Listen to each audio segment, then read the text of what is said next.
नमस्कार।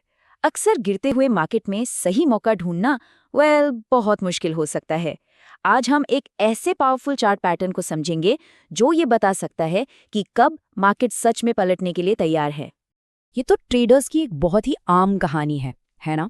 लगता है कि अरे बॉटम मिल गया और हम खरीद लेते हैं, पर होता क्या है, कीमत एक और लोअर लो बना देती है।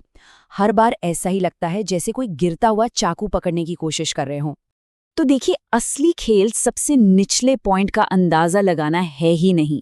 असली खेल है खरीदारों की ताकत का सबूत देखना। जब बड़े इंस्टीट्यूशनल बायर्स जो बड़े खिलाड़ी हैं, वो जब मार्केट में आते हैं तो वो चार्ट पर अपने निशान छोड़ जाते हैं। हमें बस उन निशानों को पढ़ना सीखना है। तो चलिए इस बॉटम पिकिंग वाली प्रॉब्लम का सल्यूशन समझते हैं, और इस सल्यूशन का नाम है पॉजिटिव कंसोलिडेशन। आप ध्यान से सुनिएगा, ये सिर्फ कोई साइडवेज मूवमेंट नहीं है। नहीं, ये एक बहुत खास इशारा है कि जो बड़े खरीदार हैं वो अब कंट्रोल अपने हाथ में ले रहे हैं और कीमत के लिए एक नई मजबूत जमीन बना रहे हैं। वो मतलब जानबूझकर कीमत को उस खतरनाक निचले लेवल से ऊपर रखना चाहते हैं। अच्छा, ये स्लाइड बहुत इंटरेस्टिंग है। ये एक जाल और एक मौके के बीच का फर्क बिल्कुल साफ साफ दिखाती है। सोर्स मटेरियल में भी यही बताया गया है कि निफ्टी अपने लो के पास ही स्ट्रगल कर रहा था। ये कमजोरी का साफ संकेत है।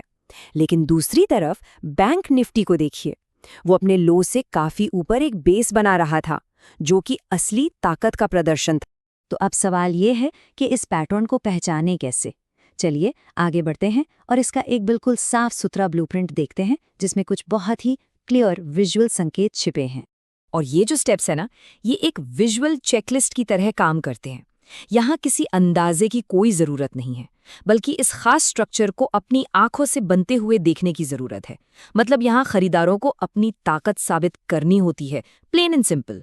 ठीक है, तो पैटर्न तो पहचान लिया, पर अब सवाल आता है, एक्शन कैसे लें? चलिए इसमें थोड़ा और गहराई से उतरते हैं और देखते हैं कि जब ये पैटर्न नजर आ जाए तो इस पर एक्शन कैसे लिया जा सकता है।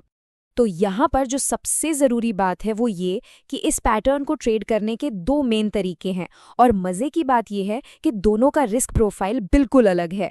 ये टेबल इस फैसले को काफी आसान बना देती है। देखिए, एक तरफ है कि ज्यादा जोखिम के साथ उस स्मार्ट ट्रैप को ट्रेड करें, या फिर दूसरी तरफ ज्यादा सेफ्टी के साथ एक कंफर्म्ड मूव का इंतजार करें।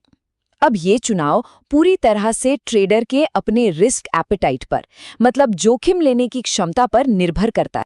चलिए अब आते हैं इस पूरी पहेली के आखिरी और शायद सबसे जरूरी हिस्से पर, और वो है ट्रेडर की अपनी मानसिकता।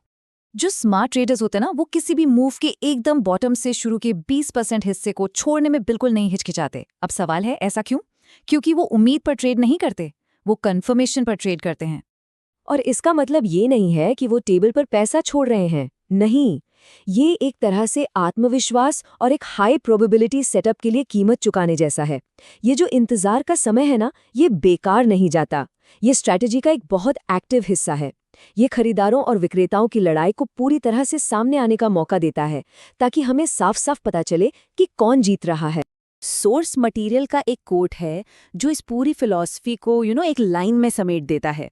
वो ये है कि धैर्य ही कुंजी है और ये स्ट्रक्चर लाभदायक बनाएगा। मतलब स्ट्रक्चर आपको रास्ता तो दिखाता है, पर धैर्य ही वो गाड़ी है जो आपको मंजिल तक ले जाएगी।